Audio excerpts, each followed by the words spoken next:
This is the Good Neighbor Podcast, the place where local businesses and neighbors come together. Here's your host, Scott Howell. Okay, I'm not sure what happened right there. I apologize. Did you skip on your side? No, it was okay. The playback was all right. Okay, my screen just totally went out for a second. So let's just start again, okay? This is the Good Neighbor Podcast, the place where local businesses and neighbors come together. Here's your host, Scott Howell. Hello, good neighbors, and welcome to the Good Neighbor Podcast, brought to you by the Friends and Neighbors Group of Cleveland, Dalton, and the greater Chattanooga area. My name is Scott Howell, and I'm your host. The purpose of the Good Neighbor Podcast, for all you first-time listeners out there might be wondering, is to bring awareness to the residents of our community regarding the locally owned and or operated businesses in Cleveland, Dalton, Chattanooga, and all the surrounding communities. Small local businesses are the backbone of our communities, and they need our support. And that's our focus in this podcast. Joining me today is our good neighbor, Jon Meek at Scenic City Signs. Thank you for being our special guest today on our podcast, Jon. Hello, neighbor. Yeah, I like that. I like that whole thing. That's fun. Well, thank you for having me. It's great to be here. Well, I appreciate that. Thank you for the shout out there. We're a work in progress. That's all good. Well, we want to dive in, of course, talk about your business and learn what you do so our listeners can understand when they need your services. But before we do, would you like to say anything regarding yourself or your family? Oh, goodness. Yeah. So my wife, Melissa, and I are about to celebrate 15 years of marriage here in just about 2 weeks. My gosh, we got two wonderful kids, Olivia and James, and they are awesome. And yeah, it's just we are in a really interesting phase of life where we are I own the sign company, or my wife and I own the sign company. We also own an invitation company. She runs the invitation company. I run the sign company. It's pure madness, and along with 2 elementary school age kids. And, it's great. I mean, I signed up for it, and I honestly would not have it any other way. Life is good. That's great. Yes, sir. And I'm sure your kids will appreciate that. Here, they're awesome. I'm sure they'll appreciate that. I'm not going to play in that part. Jon, let's just dive in. You tell me all about Scenic City Signs. Yes, sir. Okay, so the company actually started in 2003. Tom and Karen Murphy started this. They moved here around then, and Tom started a sign company after being in the chemical industry for a long time. And I got to know Tom first when I was one of his customers, and just he and his team did awesome work for me when I was working for a church, doing a lot of different banners and such for the different events we did, and basically, as I transitioned out of that job in 2014, 2015, and somewhere in that range, I was working full time with my wife, and we were doing stuff for like day of stuff for weddings, and so seating charts, stuff like that. So we were using Scenic City Signs for that, and we hit kind of a spell.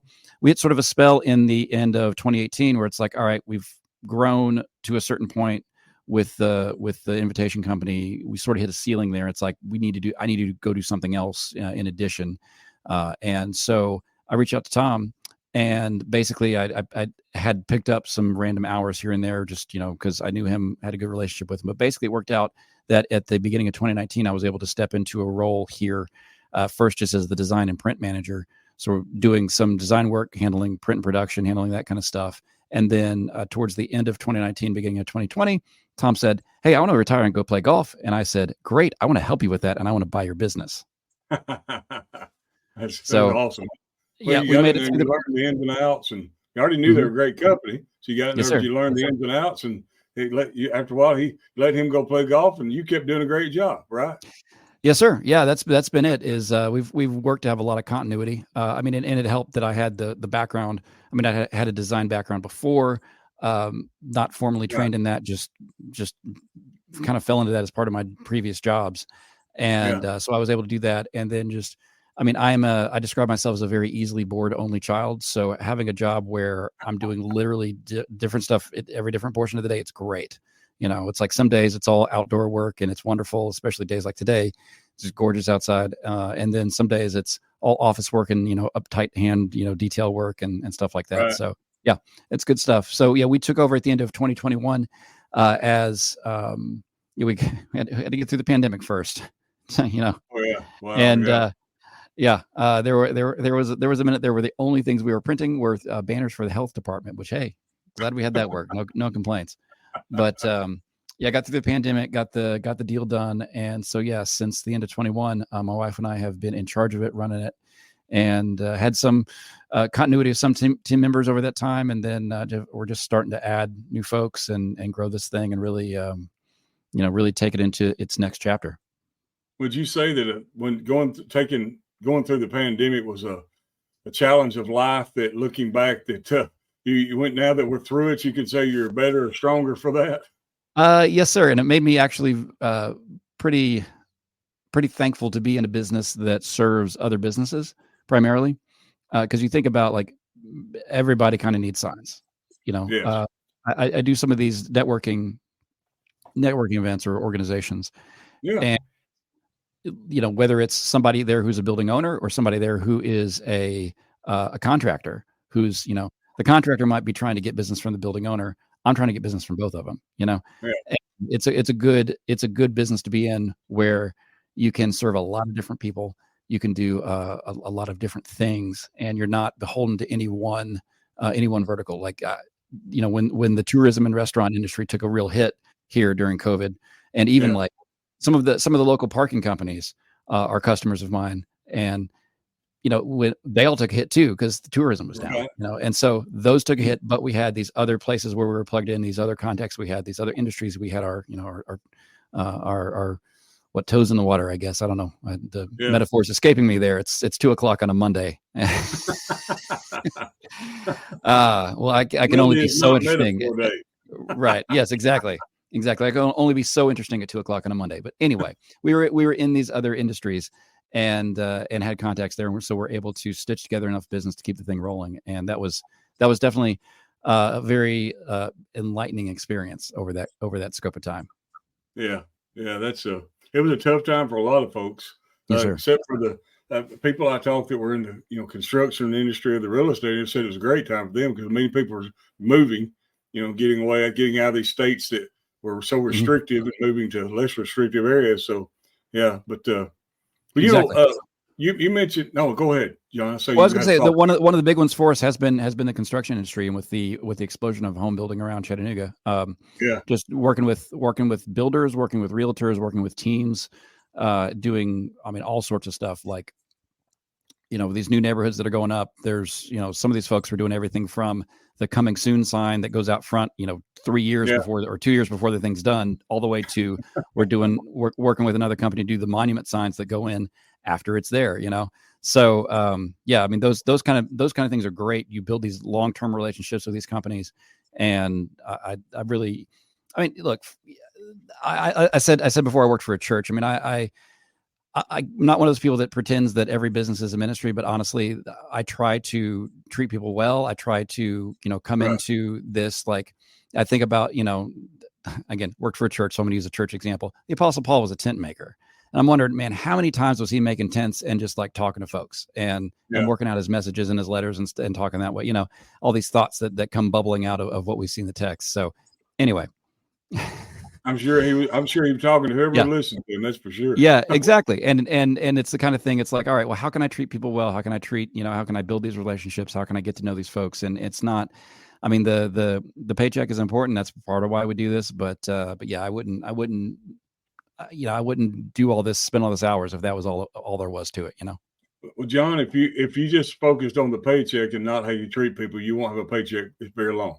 That's the truth right there. Yeah, that's really a good point. Let's step outside of work for just a minute and talk about you and your family. What do y'all like to do for fun when you're not making signs and invitations? Oh my goodness. There's time in the day for other things. I know. Lately, I was talking to an entrepreneur, right? Yeah, exactly. No, we do try to set aside time on the weekends, especially, and really bound those out as family time. And so not do a bunch of extracurriculars or a bunch of work-related extracurriculars during the weekends. And, sometimes it's unavoidable with certain responsibilities we have outside of work. But it's we really try to make those times family time. And, the kids are at a really fun age. They have definitely inherited my complete lack of athletic ability. So not a lot of sports, although, I mean, the kids love tossing the baseball around. I've at least taught them how to play catch, but, short of that, I'm tall. You can't really tell from you can't tell from listening to my voice that I'm tall, but I'm actually tall.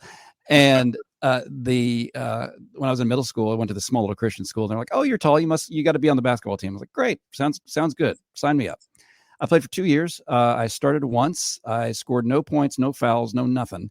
And the only time I ever started, I broke the ring finger on my left hand in the first 2 minutes of the game. And after that, my mom was like, "You know what? You're going to stick to piano." I'm like, "That's probably a good call."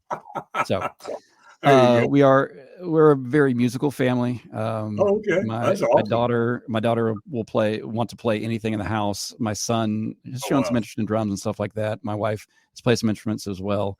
And we have as the kids get older, they're getting more into that and kind of seeing where their interests lie. My son is probably going to end up being more the artist like my wife is.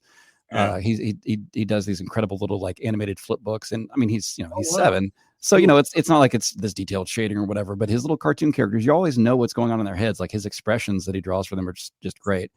And then and then they're also I'm probably among the nerdiest people you've ever interviewed on this, so we're big into board games, and we're currently we've always got one going. Like this morning over breakfast, we were playing one that we had started Saturday. That we finally wrapped up this morning over breakfast because I was finally like, all right, y'all need to get to the bus.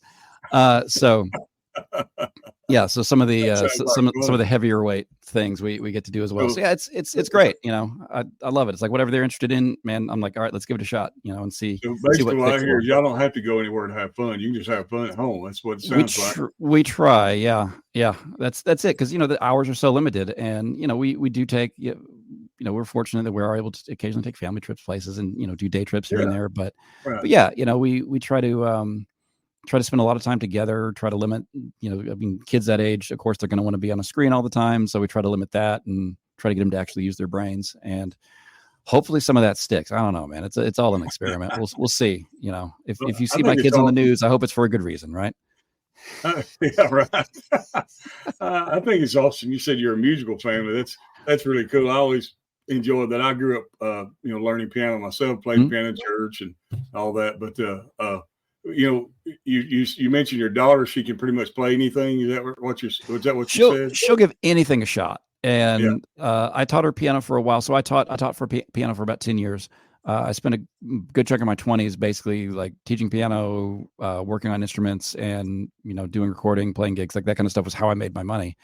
At least a decent portion of it with some other part-time work, in there to smooth things out. But that was a big part of, that had been a big part of my life. And so, I taught her a bit on piano. I've taught her a little bit of bass, and then she's just doing like different apps to learn stuff and take lessons that way. And she's getting to a point where I'm like, all right, I'm kind of, if she ever listens to this, she's going to hold me to this, but I'm like, all right, she's kind of the point where I really need to pay for lessons for her on at least bass, cause she's pretty good. She's got a good sense of time. That's good. Cool. She's picking it up fast. So I've got some friends that, they can just pick up anything in a few minutes, be playing it. And I don't like those friends very much. I don't like them. I'm jealous. Yeah. Anyway. It's one of those things where you spend enough time playing one and you learn kind of how things work that you can pluck your way around on other things. But I say that, but if you hand me a wind instrument or a reed instrument or a trumpet or something brass, forget it. I have no embouchure, no reed control, nothing like that. Not enough breath support to get through any of that. So give me strings or keys. I can handle that. My ability stopped at pen. I didn't get any of the rest of that, but oh well. Well, let's move back to the business now. So when you do signs, you do banners, you do just whatever flyers. I think I heard you say earlier you do flyers.